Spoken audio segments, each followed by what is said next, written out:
आसा के स्थान पर उसका पुत्र यहोशाफाट राजा बना।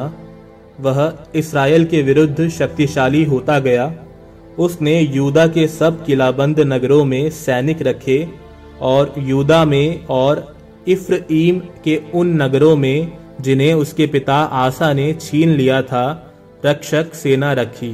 प्रभु यहोशाफाट के साथ था, क्योंकि वह उस मार्ग पर चलता था जिस पर उसका पूर्वज दाऊद पहले चलता था। वह बाल देवताओं की नहीं बल्कि अपने पिता के ईश्वर की उपासना करता था। वह प्रभु की आज्ञाओं का पालन करता और इस्राएल के कार्यों का अनुसरण नहीं करता था। इसलिए प्रभु ने उसके हाथ में राजसत्ता सुदृढ़ की। समस्त यूदा यहोशाफाट को उपहार देने आया। इस प्रकार उसे बहुत धन संपत्ति और सम्मान मिला। जैसे जैसे प्रभु के मार्गों पर चलने का उसका साहस बढ़ता गया, वैसे वैसे वह पहाड़ी पूजा स्थान और अशेरा देवी के खूंटे यूदा से हटाता गया। उसने अपने शासनकाल के तीसरे वर्ष अपने पदाधिकारी बेन हाइल, ओबदा, जकरिया, नतनेल और मिकाया को भेजा, जिससे वे यूदा के नगरों में लोगों को शिक्षा प्रदान करें। उनके साथ ये लेवी थे: शमाया, नतन्या, जबद्दिया, असाएल, शमीरामोत, यहोनातान, अदोनिया, टोबिया और टोब अदोनिया। इन लेवियों के साथ याजक एलीशामा और यहोराम भी थे। वे यूदा में शिक्षा देते थे। उनके साथ प्रभु की संहिता का ग्रंथ भी था।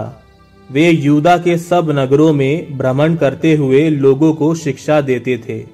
यूदा के आसपास के सभी देशों के राज्यों पर प्रभु का आतंक छाया हुआ था, इसलिए वे यहोशाफाट के विरुद्ध युद्ध नहीं करते थे। फिलिस्तियों में अनेक यहोशाफाट को उपहार और कर स्वरूप चांदी देते थे। अरब वासियों ने भी उसे 7,700 मेढ़े और 7,700 बकरे बेचे। इससे यहोशाफाट की शक्ति बढ़ती गई।